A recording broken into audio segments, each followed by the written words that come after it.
All right, welcome everybody. Welcome everybody to the Mastra templates workshop. We're going to be talking all about Mastra templates, what they are. We're going to look at some and look at the agents that were built with them so we can kind of learn from them as examples. We'll talk about how you deploy them, and then we'll even talk a little bit of about how you can build your own.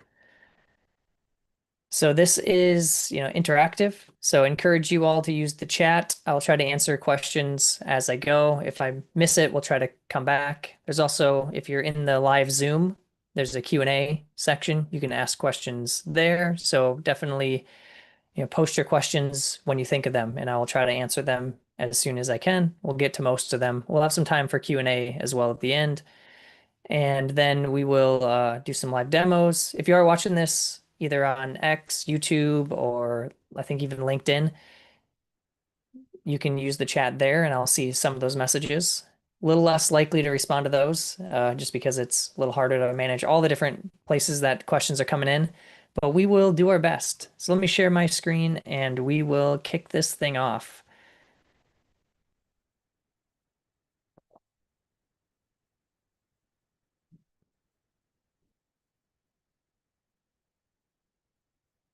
All right.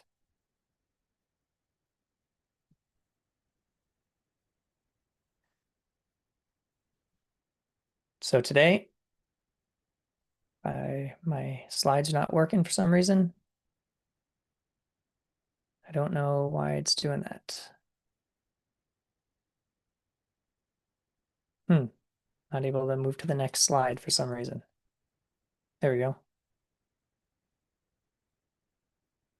That was weird. Okay. So let's talk about the goal. What are we going to do today? We're going to learn how to use and build master templates. Someone says we get a little echo. Is anyone else hearing a little bit of echo? No echo? Okay. Well, if you notice some echo, please let me know in the chat. So we're going to talk, as I mentioned briefly, we're going to talk about what master templates are, how we can use and leverage master templates to speed up building our own AI agents and AI apps. And then we're going to talk about how you can build and contribute your own master templates. So if you want to, if you build something that you think is cool that you want to share with others, how you can do that. And we'll have times for Q&A. So a little bit about me. I'm one of the founders of Mastra. I run product over here. I've done a bunch of stuff in engineering and product at companies like Gatsby and Netlify before this. I built a service called AudioFeed, and I've spent a lot of time in open source software. Originally started contributing to the Drupal web development community a long time ago, over 15 years ago. And let's talk a little bit about Mastra, because some of you, we have quite a few people in this live live Zoom. Some of you might not be that familiar with what Mastra is. It's an open source AI agent framework for TypeScript. It has primitives for agents that have tools and memory and tracing and support MCP. We have workflows that have human in the loop capabilities, so you can suspend and resume them in a pretty simple API. We have agent networks, evals, you can handle RAG pipelines with it, and it all is kind of built with a local development playground. And for some reason, my mouse has stopped working. It's always technical difficulties. All right, so let's talk about master templates. So if you go to master.ai/templates, we have right now 6 different templates that are available, and we'll talk about and go through some of these here in a little bit. We have quite a few more that we're going to be releasing soon, and then we'll talk about this, but we're also having a 2-week hackathon going on right now where a bunch of developers from the community are working on templates so they can share their templates, and eventually we'll add that to the website as well. So we'll have community templates built in. But what exactly are templates and why might you care, or why might you want to use them? So they're pre-built project structures or projects. They're actually like full running master projects, but ideally they demonstrate specific use cases or patterns. So they're good for a number of different reasons. it's often, I know if I start a new project, it's nice to have a working example I can learn from. Maybe I don't even use it, but I just want to see how things are structured, how things work. So it kind of gives you that working example. It teaches you some best practices, and it's kind of a useful educational resources. So you can kind of learn patterns or techniques for how you might want to implement agents of your own. So as an educational tool, that's one of the things I was really excited about when we started working on templates, because I think it's going to be really useful for people if they're just getting started to see how, some different types of projects could be built. But it also can serve as a quick start. There might be a template that accomplishes part of what you want, and so it can be a starting place for you rather than having to start completely from scratch. So you can start with a template, you can just edit it, build upon it, and use that rather than having to come up with your own, I guess, template or your own project. So as far as how you can install this thing, you can install it locally just by running npx create dash mastra at latest and pass in the template flag. And any of the templates on our website will have a template name. But if you don't want to do that, you can also pass in a GitHub URL if someone else were to share a template with you. Any valid master project that conforms to the template kind of guidelines, which I'll share in a bit, you can just use a GitHub URL.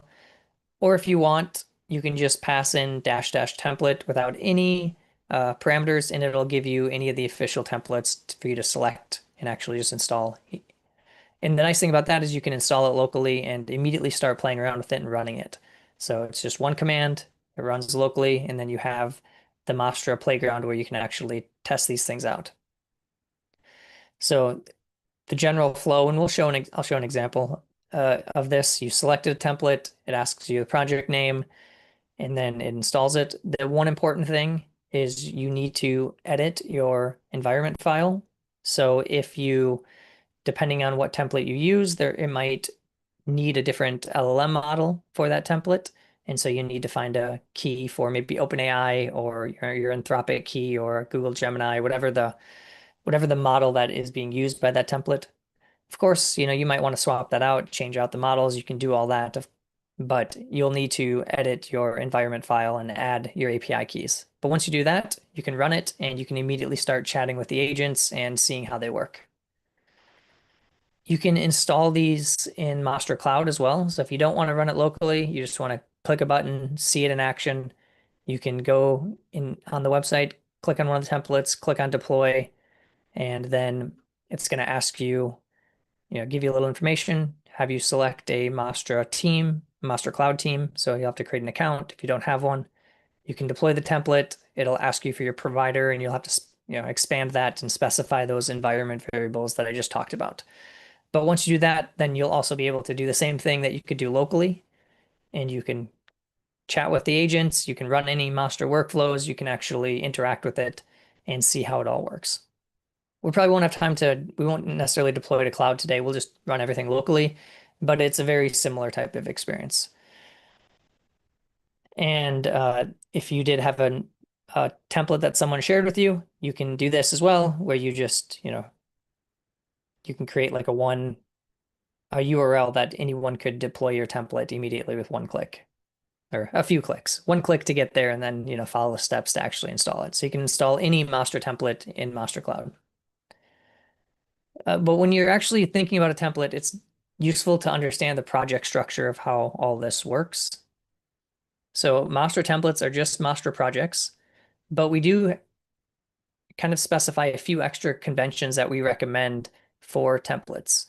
So we do recommend you kind of follow a best practice of having a Mastra folder with agents, tools, workflows, and kind of having this index.ts that is your Mastra instance where you actually invoke the Mastra class or export the Mastra class from that file. But this is the general structure. And the nice thing about that is all of our templates, all the official ones, have the same structure. We encourage people who are contributing to use that same structure because then it's very easy if you're going to look at the code, you understand like, okay, this is where my agents are living. Each agent has you know, their own file. Each tool has its own file. So it's very easy to like visually like sort through and understand like there's the code for each of those different things. But with that, let's actually try out a couple of these templates, and we will see, what we can do. So let me share my screen here, and we'll actually try this out. Make it a little bit bigger.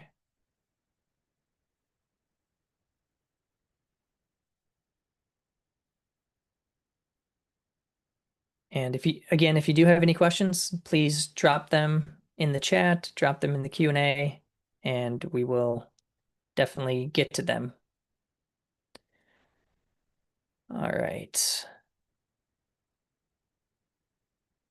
I am curious while I'm pulling this up. Have you tried any Mastra templates yet? Have you looked at any of the code?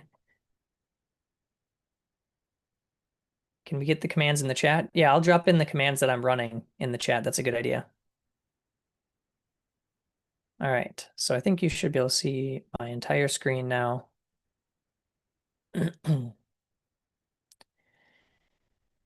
Looks like someone raised a hand. So how can we connect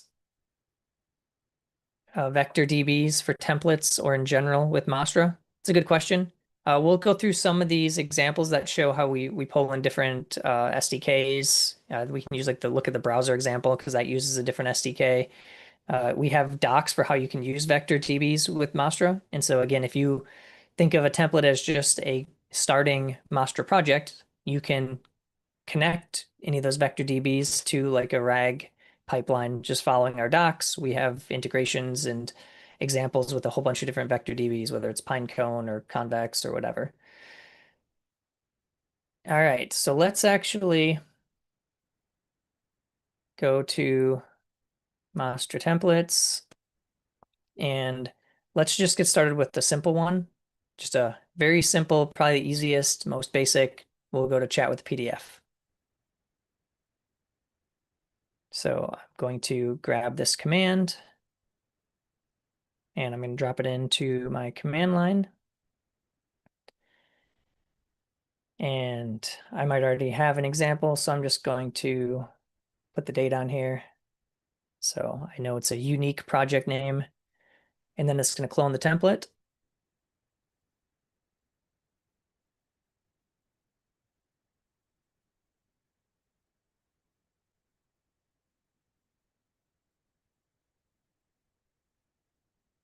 It does take a minute, it's obviously going out, installing all the NPM packages, and so it's installing all the dependencies. So depending on your connection and your system, it'll take a minute maybe, or 30 seconds.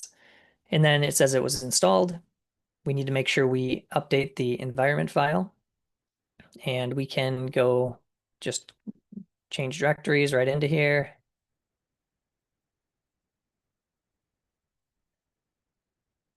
And I'm going to start by opening this up. I'll just open it up in Cursor. Make this a little bit bigger. And we'll look through some of the code and then we'll actually try it. So you'll notice in Cursor, it does instantly say that, oh, there's an MCP server as part of this. So if you are using Cursor, you can enable the Mastra docs MCP server. The nice thing about that is then if I'm using Cursor agent, I can actually just ask questions and it'll have all the up-to-date Mastra docs as a reference. So it can actually look up the docs. So I'll turn that on. I don't know that we'll actually use it, probably not, but it is a nice feature if you are actually using the agent to build within your templates. All right, so we have our source Mastra folder. As specified before, there's an env file here. So I will update that and just create that here in a second. Let me do that off the screen.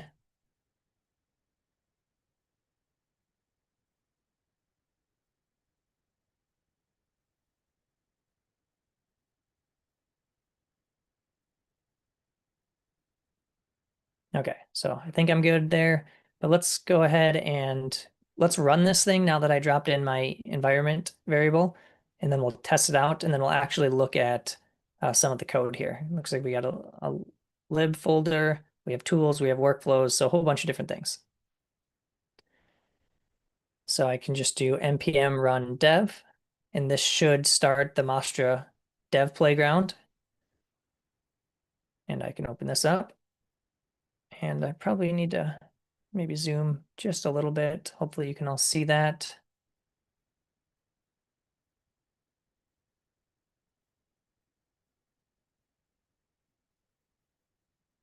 And so there's an agent that generates questions from text. There's an agent to generate questions from PDF. And then there's a PDF summarization agent. Okay, so let's do this generate questions from PDF. And if I go here, I can see here's the system prompt.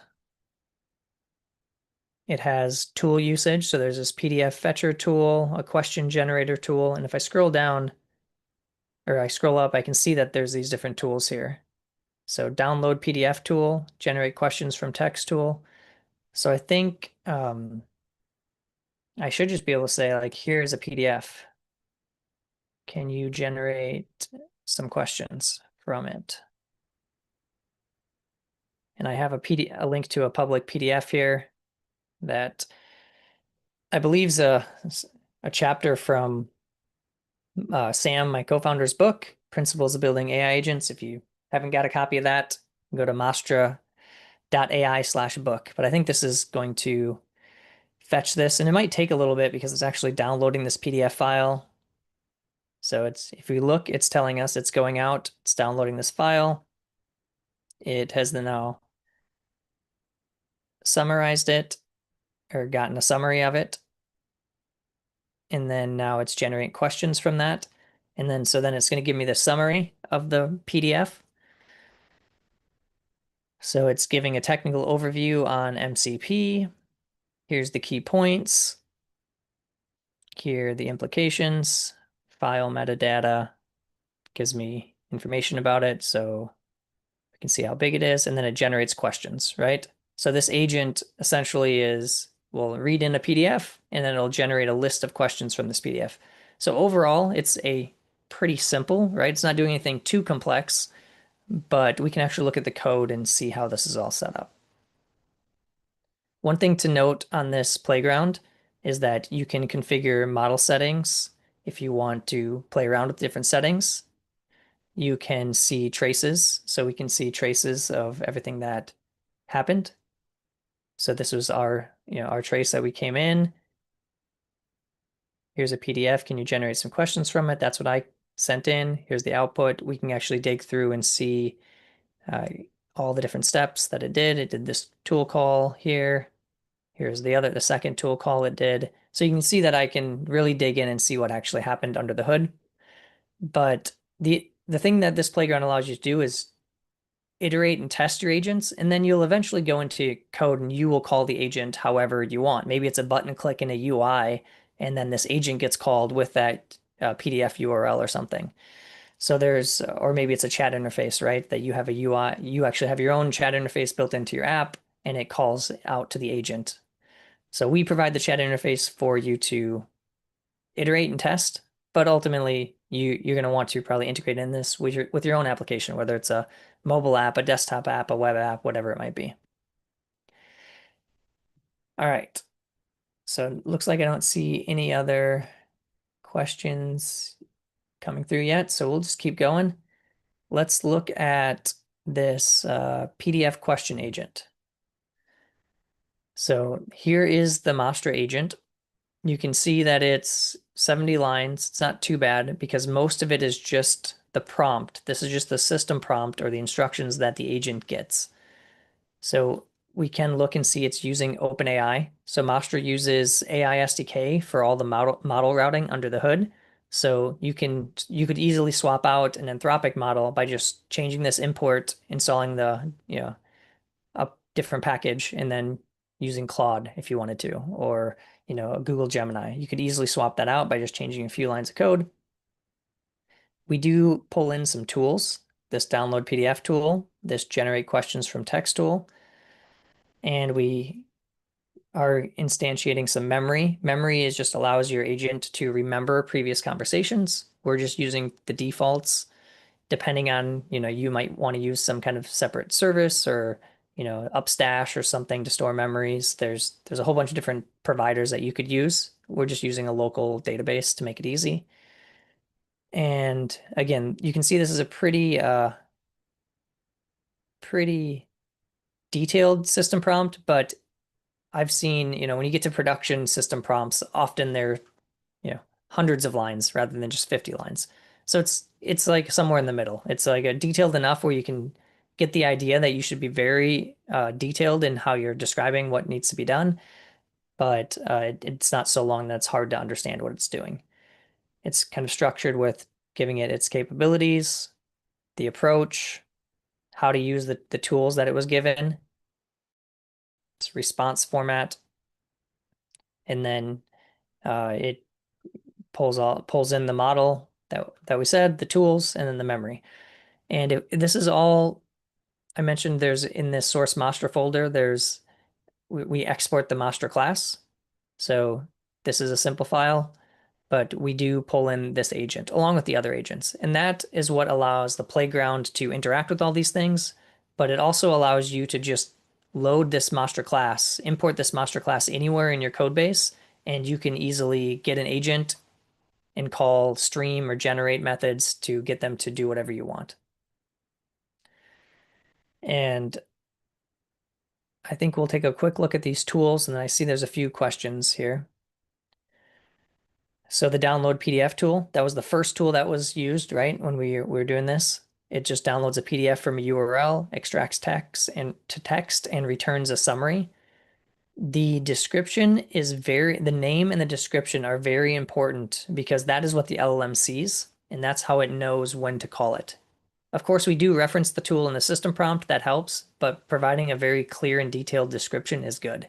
There's a limit on the number of characters, and obviously the longer the description, the more it uses the LLM's context, but being more descriptive on your tools is going to help get better accuracy.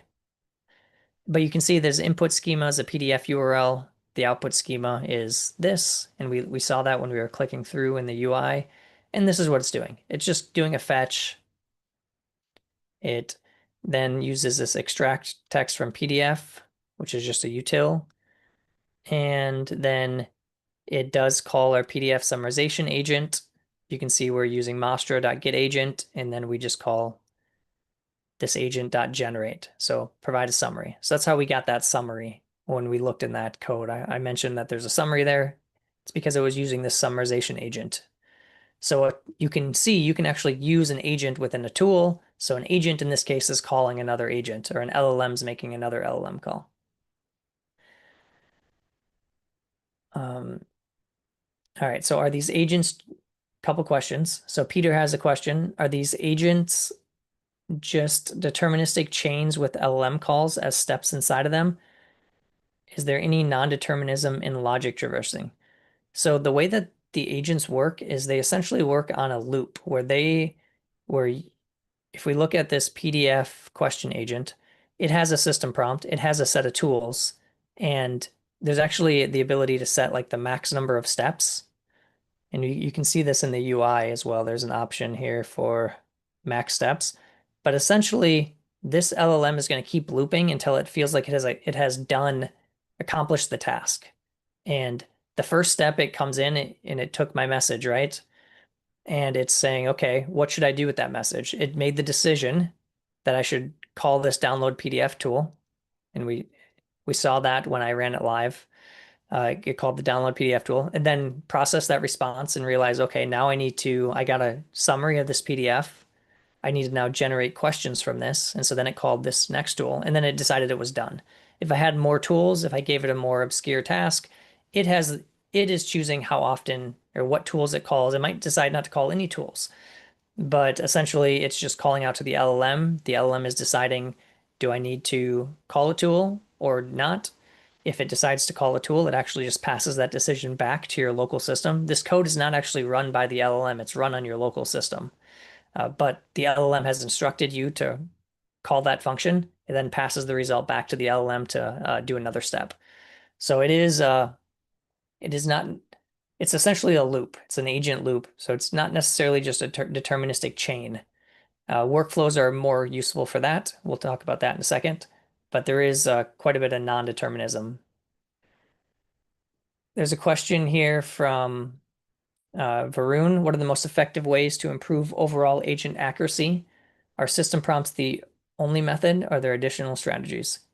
This is a really good question. Really detailed system prompts help.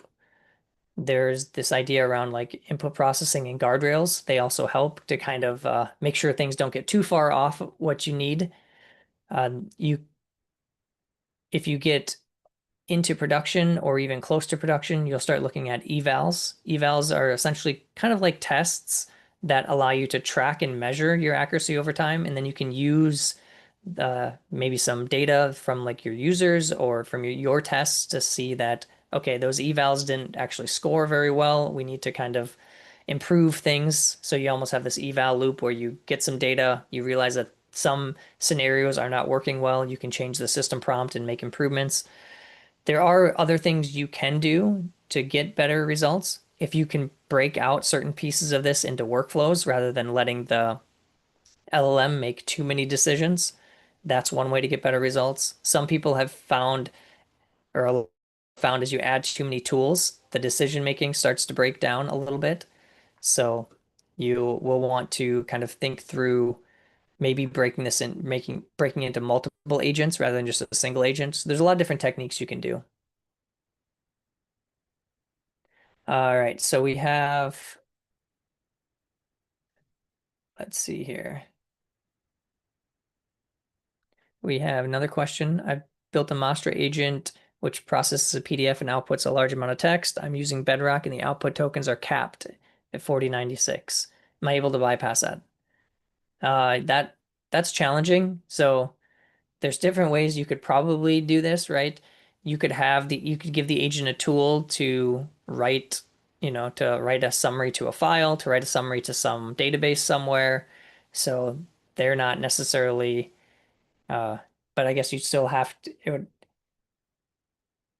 yeah, I've seen different methods for trying to get around like output tokens, but it's not an easy problem. There are different models that can have more output tokens, but you also oftentimes it'll essentially need multiple steps. Like you can almost have it start and then you can basically have it continue the output. So you could build some kind of loop that would do that to make sure it actually has finished. But it isn't necessarily an easy thing to get around. Does a local playground tracing show token usage? I believe so. I don't know if this version does. We just added that. So Daryl, I don't know that this shows yet, but it's either just been added or just going to ship, but it is coming. All right. How can we do routing query routing? So uh pushbit, I think if you're asking to just like having a router that just routes to one specific thing, that's where you might want either an agent network, which is like a network of agents, or a workflow. Let's go ahead and look at this workflow. So it generates questions from PDF. So this is just another tool. It's basically a tool that could be used. It's just to show an example of a workflow. So there's a step that downloads and summarizes the PDF and then generates the questions from the summary. It's essentially what that tool is already doing. But if I dropped in the URL from that PDF, we can maybe just do it quickly and we can see how this works. It's going to run, it's going to do this step. We can see the input and output and the trace for it. It's going to take a little bit of time. And then once it gets done with that, it'll get to the next step. And if I go here, you can see it's actually, I can see the logs, it's generated questions. So it's moving along. Now it's done. I can see the output of this step. Here are the questions. I can see the output of this step. Here was the summary. So as you can see, it's just if you wanted it to be more deterministic, in this case, I'm saying step one and then step two, or I could just pass a tool and I could write all the code to have it do those steps, right? But sometimes it's nice to be able to have a workflow and you can add branching and logic and all this to this workflow. So the way that we always like to The example I always use, and I don't know if it's a good one or not, but it's the one that it always makes the most sense for me, um, is that if you were trying to build an agent that would maybe automate customer success or automate, yeah, like a customer success engineer, that the customer success engineer, that's the agent that's actually making some decisions. But if that person was actually just started today, you're going to probably give them a set of tools, maybe Slack or Zendesk or whatever like support tools you use. So they'll get a set of tools, and they'll also get a set of like playbooks or run books or workflows, right? And those are workflows. So it's like if this new issue comes in, do these things, follow these steps, rather than just giving them, a bunch of text and saying like, here's what we generally do. Good luck. So that's where I think these kind of weave together is you have an agent that's making the decisions, but you might also have specific workflows that, and there might be steps in that playbook or that run book where that agent has to decide something, right? Like maybe I need to go this way or go this way. Maybe I need to escalate here or, send this type of response. So I do think that's how these kind of like weave pretty well together, where an agent might call a workflow might actually call out to an LLM or another agent, and you can kind of like combine these things. All right, so let's go ahead and we looked through one. Let me check. There's a couple more questions, but I will hopefully want to show at least one more example. So let's go back to here. Let's see. So there is a Docs chatbot. This one's kind of interesting because it uses an MCP server. You can see that there's the project structure here. What the Docs agent allows you to do is you can think about that. And actually, if you go to the Mastra Docs website, you can chat with our Docs agent. That's where this template was based off of. But it's essentially allowing you to chat with a whole bunch of different Markdown files. So you can ask it questions about Mastra, about our APIs, and it will use the tools to get accurate documentation information and then pass that information back. So that's one thing, if you wanted to test what that looks like, you can go here, you can ask a question and, what are agent networks in Mastra? And then it will, uh, multi-agent, oh, agent networks right there. Well, okay. So maybe it's not always perfect, but it does kind of give you, here's how to make a workflow with agents, so delegating tasks between agents. But anyways, it uses the master docs over here, just markdown files. And so if you want to see how that works and learn a little bit of MCP, you can use that one. There is another one that's kind of fun to play around with, is that there's the ability for you to use Stagehand, which is a browser tool. And this will allow you to basically interact with a browser. So you could have it go out to Amazon and add a product to your cart, for instance. You will need a browser-based account and in order for this to work, because browser-based is built or Stagehand is built by browser-based. But if you get a browser-based account and an API key, you can have an actual browsing agent. So you can actually communicate with it in the playground and have it go out and do some things in a web browser for you. So why don't we maybe we'll try that one. We'll see if we can get that working. We have maybe 15, 20 more minutes to go through one. So let's see if we can get this one running.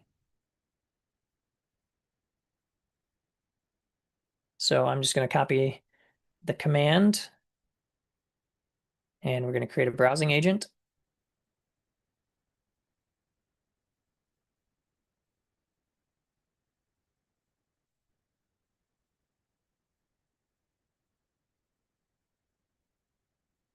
So again, this will clone the template and then install the dependencies. So while this is running, Varun has a question. And it says, we're not using, so they're early stage B2B startup. They're building multiple workflows with its own with a set of agents and instructions. They're not using any tool integrations at the moment. The agents take in input, process it, and generate structured output. They're noticing issues with consistency and overall output quality across different workflows. Um, And Varun, like I know that's not specifically a question, and you mentioned that, but it is, I would say what you're going through is very common. The best way to do it is to make sure that your workflows can be as deterministic as possible. The least amount of, you know, letting the LLM make the least amount of decisions possible is going to help. Eventually, having like evals will help you actually measure if it's getting better over time. But what you're struggling with is what I think everyone struggles with, and that's one of the challenges with LLMs right now is that they can do amazing things, but because they aren't deterministic, it's where you run into you can't always predict, and it's not always going to do things with 100% accuracy. And so I think one of the things that you have to kind of balance and weigh is like what level of accuracy is good enough for what you need to accomplish. If it is 100%, then using an LLM might not using an AI agent to accomplish that might not be possible. But there are a lot of tasks that are human based that we do not do with 100% accuracy, right? We don't, I would argue that if I'm using the example before, if I'm a customer success engineer, depending on if I'm having a good day or not, like, am I always going to be 100% accurate? I'm always going to do things right? Well, no, humans make mistakes. And I think, LLMs, you have to kind of weigh the fact that they're going to do the same thing.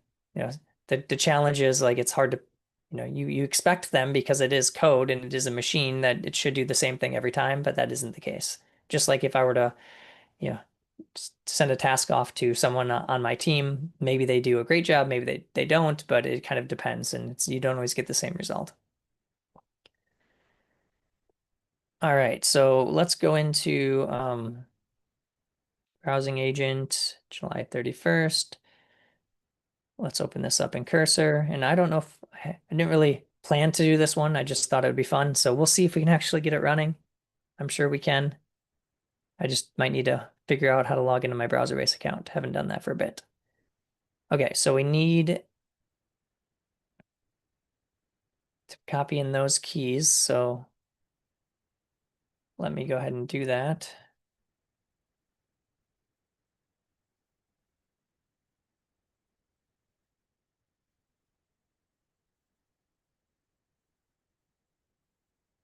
All right, so I believe I did that.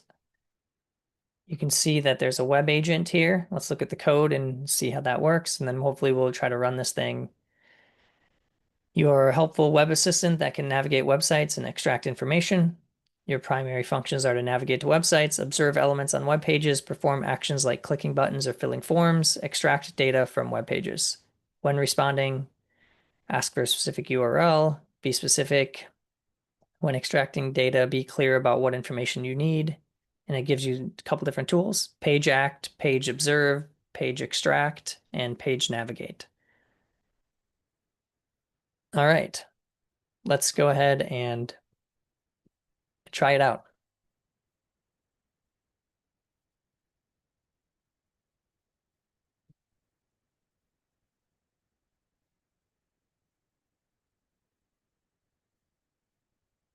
So let's go to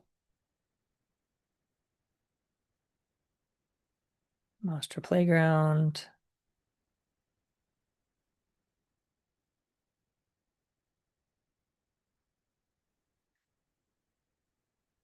So let's just see, go to mastra.ai/templates and click on the browser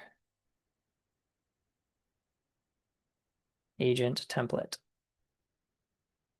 What is the command to install this template locally? We'll see how good it can do.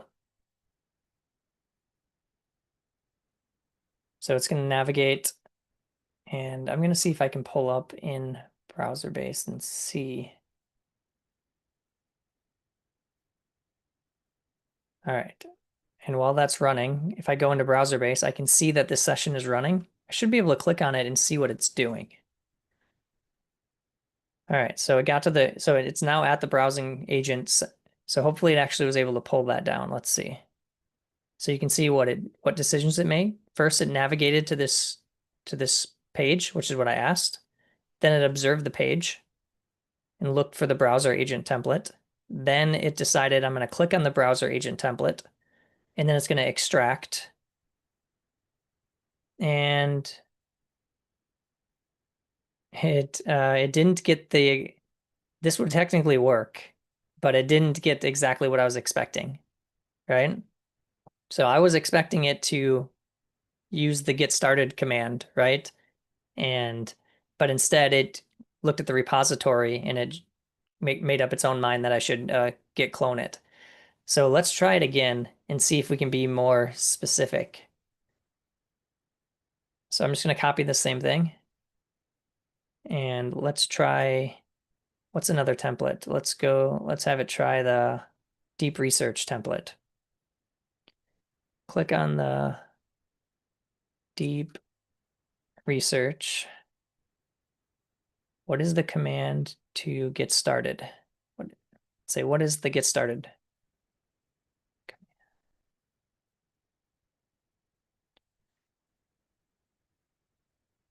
All right, let's try this again.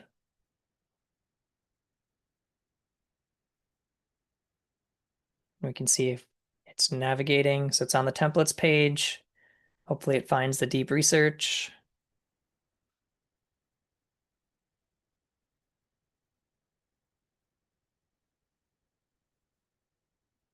It's now page navigate, page observe. And it does take a while, right? It's because it's actually like navigating a browser. So it did click on deep research. And now hopefully it finds the right get started command and will give us this command here. That's our hope. Let's let's actually see. All right. What did it do? All right. I think it did it. Cool. So it was able to navigate a browser, follow some basic directions, but you notice that I did have to be very specific, right, with my type of request. It wasn't perfect, but you can imagine that building some of these types of things in, you could have a browser agent that could do all kinds of different things. Let's just try something a little bit random, and then I know we're kind of starting to run low on time, so I know there's probably some more questions. But let's say go to Amazon.com and find the Principles of Building AI Agents book. Let's just see. Let's see if it can do that.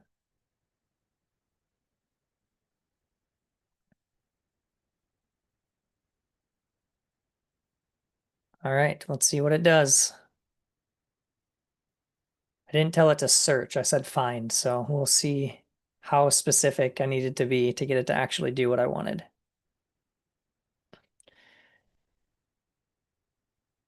And you notice it does take a while, right? There's like this loop of it makes one action, it goes back, the LM has to then look at it, decide, make another action.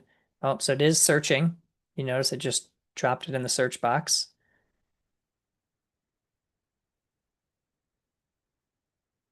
And I imagine if it does actually click the go button, it should. I wonder if I ran out of steps though too. Ah, so this is actually a really good example. So I'm gonna I'll fix this and we'll try it again.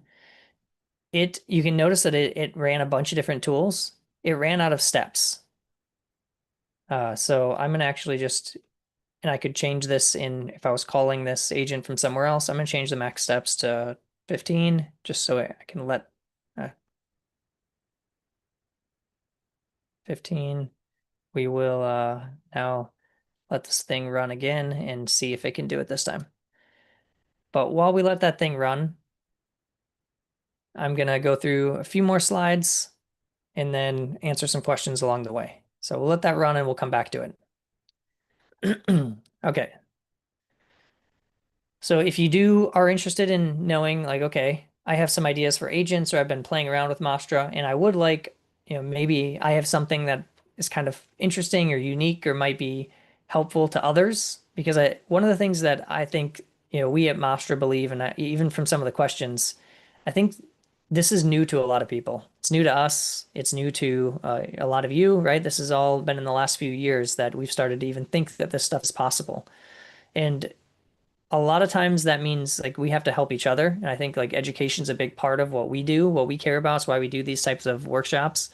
And so I would just encourage you all as you're going through, if you think that even if you're kind of early stages into developing these things or learning about these things, there's very likely things that you're doing that you're learning that could be helpful to others. So I would encourage you all to, read our contribution guide if you want. We definitely are going to try to highlight a lot of templates on our website so people can have a place to go when they're trying to get started. So for basic submission process, this is from that docs page. You just prepare your template. We have a template contribution form. Right now it goes to contribute like to our hackathon. But after our hackathon, we'll have a form that's ongoing where if you have an interesting template, you can contribute it. So some different template types ideas, like whether it's an industry specific use case, a specific integration, if you want to show some kind of advanced technique that you discovered, or just as like a learning resource for people. And then, as I mentioned, there'll be community templates coming soon on our website. So right now we just list the official ones, but we will have community templates. It'll link to wherever you store it on GitHub. So it'll kind of give you, it kind of push people out to the stuff that you're doing as well. And we are having a hackathon right now. So if you are interested, please go to our Discord. You can ask or go to mastra.build and you can register and learn all about the hackathon that we're doing. We have a whole bunch of different award categories from the hackathon. I'm just going to skip through these pretty quickly, but you can see there's a bunch of different categories. So I think it's listed on that page, but we have a bunch of different partners that are helping us out, a bunch of sponsors, and we're giving away gift cards for all the winners. And there's a whole bunch of different raffle prizes. So even if you just submit a template, you have a chance to win some cool prizes. All right, here's a bunch of links. Please connect with me on X. Please give Mastra a star on GitHub and then go to mastra.build to learn about the hackathon. I think I have that there, and that's it. All right, let's see if this thing worked, and then we'll answer some questions. This one did not work. Did it? Where did it end up? It was unable to extract it. So it went, maybe it didn't actually run.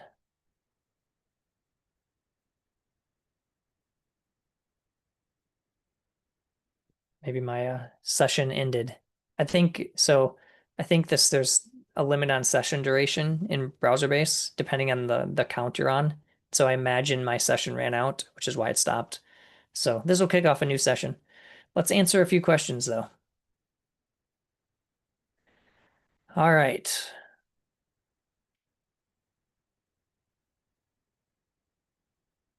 Um,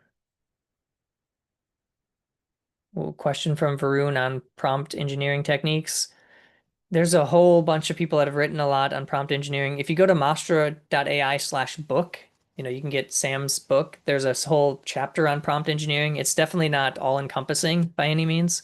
Um, yeah, there's a lot to just prompt engineering in general, but that might be helpful. Go to mastra.ai/book, get a copy of that, and read that. It's a pretty short chapter. Like I don't even know. It's like a handful of pages. Yeah. It's like just a couple pages, like a primer. But there's one of the things I would encourage you to do is actually the best way to learn more about prompt engineering is find some of the open source or even some of the leaked prompts and read those because there are hundreds of lines and you can see different techniques and you might be able to pick up things. So rather than just like reading an article about prompt engineering, looking at production prompts. And in the book, we share a snippet from the open source bolt.new prompt, but there's others that have been either released or, some people have, found by some way, but those are very insightful to learn from. Uh, how do you handle login? Peter, that's a great question. How do you actually handle login? So a lot of people, like when they're testing these things, they'll either create accounts that they'll basically create an account for the agent and actually like pass the agent that information. So the agent will actually log itself in. There are some ways to like pass headers to some of these things, some of these tools. So you can basically like you have your session token or whatever, and you can pass that in through the header. It's a little bit more complex, but there's different mechanisms to do it. I would say it's not necessarily as easy as it should be yet. All right, so Daniel has a question. Let's just see, I guess, how this did. Still running. Did it find the book? All I want to see is that it found the book. It did not. It did search for it, but it didn't actually click search. I wonder if I would have, yeah, so it found that it existed. I would have had to tell it like search, maybe if I told it to search for the book and click go, it probably would have worked. But again, I had to be very specific, right, in how I wrote that prompt. But I think that's one of the challenges with browser agents in general. All right, so let's answer a couple more questions. Thank you all for joining. We're just going to finish up. So there was a question here from Daniel. When using agent networks, are the agents able to decide how to share context? Uh, that's something that's coming in in agent network right now. Right now, each agent has its own memory and it knows that it got a request, but it doesn't have like a shared meshed memory between them. Something that's been requested a bunch and something that we will be adding at some point is the ability to kind of like share memory. But in a lot of cases, you don't want that because that fills the context window. So you actually want your agents to have their own memory. So that's the default, but there's been a lot of requests for that. Uh, let's see. Peter, I don't know that I have an accent, but maybe I do. And you asked me if I'm a Vikings fan. Yes, I am a Vikings fan. So very perceptive. From YouTube, Brad has a question. Is browser-based scraping HTML or just doing image analysis on the page? So I haven't actually looked at what Stagehand is doing under the hood. I think it's actually like it's more extracting the HTML and looking through that rather than just image analysis. There might be some tools to do image analysis, but I believe it's actually looking through the HTML. All right. And Peter, you're from Minnesota. Well, I'm in South Dakota. So is Mastra compatible with Vercel AI SDK v5? So we do have a branch, and I think there's an open PR for where every time new things are shipping to V5, we are, a day or two behind on making sure that everything is supported in that branch. Once V5 is released, we'll release our support. The nice thing that we're doing is we're making sure that it's compatible with V4 and V5. So you can basically interchange the two. So like they have a different message format. You'll be able to use either with Mastra, either V4 messages or V5 messages. So we are taking a lot of care to try to make it interoperable, but just know that it's not fully released yet because we're waiting for V5 to be released before we release that branch. How do you start making? So Yash has a question. How do you start making B2B solutions with Mastra? We have a lot of our customers. You just described a lot of our customers. They're building SaaS applications and they're using Mastra to power the AI bits, whether that's like a Copilot agent built in, or whether that's just like some magic where if you click a button, it does some magic behind the scenes with the workflow. So we have all kinds of like B2B apps. So I would say, when you think about it, Mastra is typically what people use as like their back end, and then they have some kind of framework that is used as a front end because they could work with whether it's a Next.js app or a mobile app or a desktop app, depending on who you're selling to and what application you're building. So Pushbit has a question. What features are we currently working on? We just released our input processors, which are kind of like guardrails for agents. That was something we just released. We are one thing I'll tease here is we have templates right now. You can deploy them to cloud, you can run them locally, but we want to actually build templates right into the playground experience. So you could actually in your project look for existing templates and just add it to your project rather than having to start a new project and copy code in. So we're doing that. Um, yeah, a whole bunch of different things. We got a lot cooking right now. So more to be announced soon. We actually have a big announcement. I think it's going out today. So check our the Mastra X account or follow me on X. We have a big announcement going out today. Maybe it came out during this workshop shop. I don't know. But so big announcement coming out. Right. So we're about at time. Any last questions from anybody? Thank you all for attending. Hopefully you learned a little bit about Mastra templates. Excited to see whether it's at the hackathon, what templates you build, or just how you people are using this.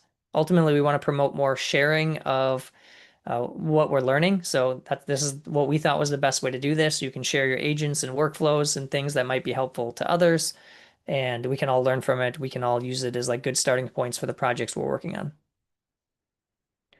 And with that, we will wrap up. So thank you everyone, whether you're watching live or whether you're watching this as a recording. Appreciate you all for learning a little bit about templates, and yeah, come into our Discord and let us know what you're building. We'll see you later.